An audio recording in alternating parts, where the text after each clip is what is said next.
Assalamualaikum warahmatullahi wabarakatuh. Kenalkan, nama saya Muhammad Zunadi Triandoni. Saya dari Banjarmasin, Kabupaten Hulu Sungai Tengah.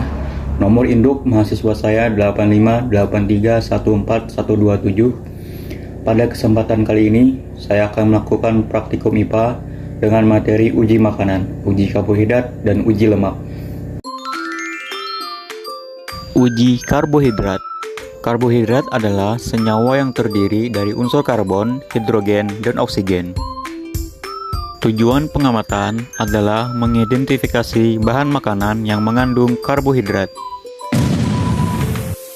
Untuk alat dan bahan, alat tulis, biskuit, nasi, putih telur, tepung terigu, apel, gula, kentang, pisang, mentega, tahu, kertas makanan, dan betadin. Pertama, saya sudah siapkan semua bahan makanan yang akan diuji. Kemudian, saya gunakan betadin untuk mengganti kalium iodida. Teteskan beberapa tetes betadin ke semua bahan makanan. Setelah semua sudah diteteskan, tunggu beberapa saat sampai makanan berubah warna.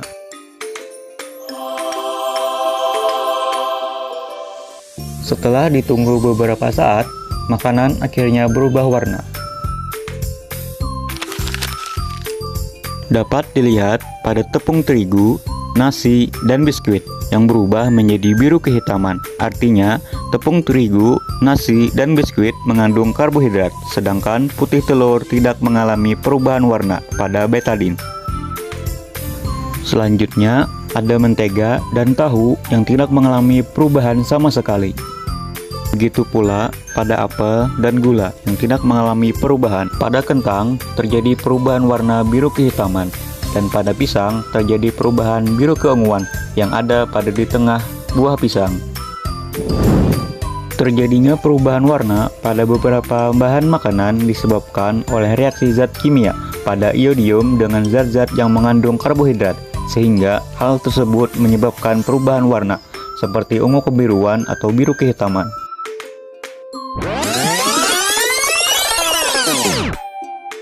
Selanjutnya, uji lemak. Lemak adalah makronutrien atau zat gizi yang dibutuhkan dalam jumlah besar, yang tersusun dari unsur karbon, hidrogen, dan oksigen. Pada dasarnya, lemak tidak larut dalam air dan akan meresap ke dalam kertas, sehingga meninggalkan noda transparan atau berminyak yang tidak hilang saat dikeringkan. Tujuan pengamatan adalah mengidentifikasi bahan-bahan makanan yang mengandung lemak.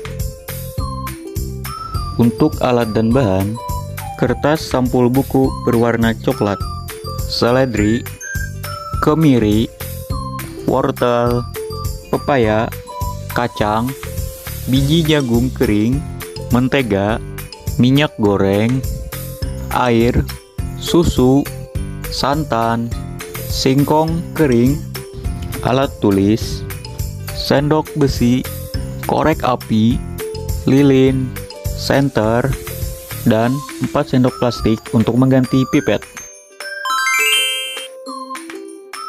Untuk langkah uji cobanya, pertama, gesekkan wortel, biji jagung, kacang, seledri, pepaya, singkong, dan kemiri pada tiap kertas.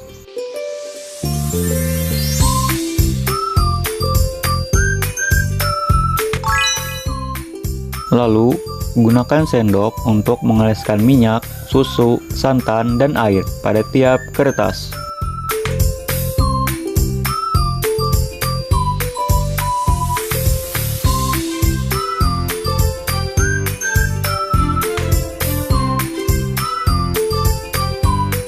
Dan terakhir, panaskan mentega agar mencair menggunakan lilin dan sendok besi.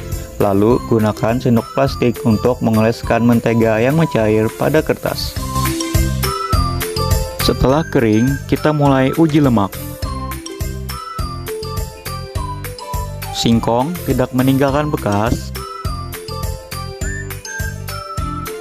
Wortel tidak meninggalkan bekas. Kacang meninggalkan sedikit bekas.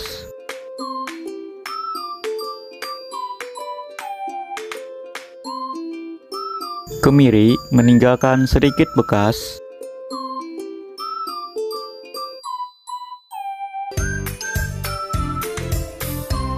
Pepaya tidak meninggalkan bekas.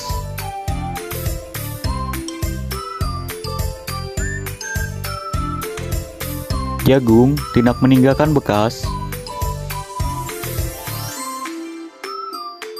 Seledri tidak meninggalkan bekas.